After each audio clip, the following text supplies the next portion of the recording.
When analyzing the very pure and partly eccentric ambiance brought on by the Disneyland parks, one almost can't help but meditate on what makes this entertainment metropolis stand out so well. Obviously, there are many other theme parks that hold relevant attractions, but it is clear that Disneyland can easily top the average Six Flags or County Fair park. But why is this? The best way to solve this is to observe what makes Disneyland different. Unlike your average theme parks where rides are presented as simple, fast-moving giants, Disneyland's attractions feature vivacious characters that interact with you as you progress through the event, which thanks to revenue profits and graph evidence proves that it makes for a better amusement park experience. Therefore, it is the animation aspects of Disneyland that make for its incredible ambiance. From the creation of Disney Studios to its expansion into public entertainment districts, animation has been a vital key in their success. For instance, Disneyland's fairy tale metropolis Fantasyland is a work of pure animation itself. This metaphor is exhibited by the art direction that flows through this vision-bound world. Take a look at Storybook Land. In this fictitious take on a miniature world, we see that the art direction, from the small trees and the tiny castles, creates an atmosphere that captivates us to believe we are in a different kind of land.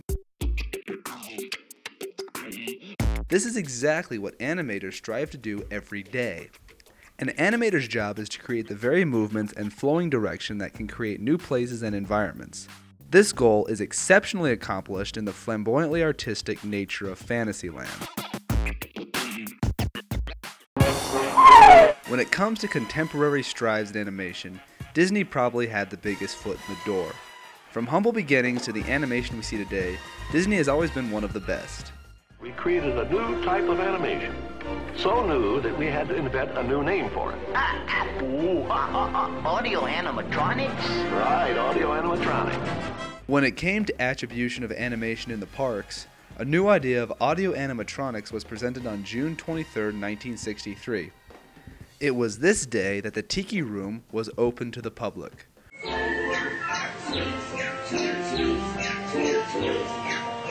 For the time, these 225 small robotic figures were the leading innovation in entertainment technology, both in design and creativity.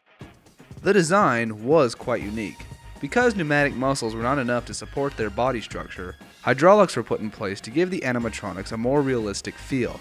This new style of animation was replicated later on with It's a Small World, Great Moments with Mr. Lincoln, The Magic Skyway, and too many more to count, making audio animatronics a vital style of animation in the Disneyland utopia. Obviously, there are a lot of differences between Disneyland today and Disneyland 55 years ago. Notice how when Disneyland first opened, many of the attractions featured flat facades that added very little to the ambiance that Walt Disney was striving to represent. Unfortunately for Walt in 1955, the Disney Corporation made it obvious that there wasn't enough funding for the exhaustive metropolis that Walt had in mind. It wasn't until 1982 that Walt was able to bring his dream into reality when Fantasyland reopened with new and captivating artwork. I've got the world on a string, sitting on a rainbow, got the string around my finger. What a world. Though this may seem like a history lesson that does not much pertain to the aspects of animation, don't be fooled. In a broad sense, the reconstruction of Disneyland represents the passion Walt put forth for his films. For instance, look at the unique art direction in Bambi. By just viewing the opening scene, one can get a feel for the intense effort strived in this piece. This effort was due to Walt's controversial producing methods, pushing his workers as hard as possible. Now, when examining films such as Dumbo, an animated picture that did not feature much of Walt's integrity, we see a more flat and cliché art direction.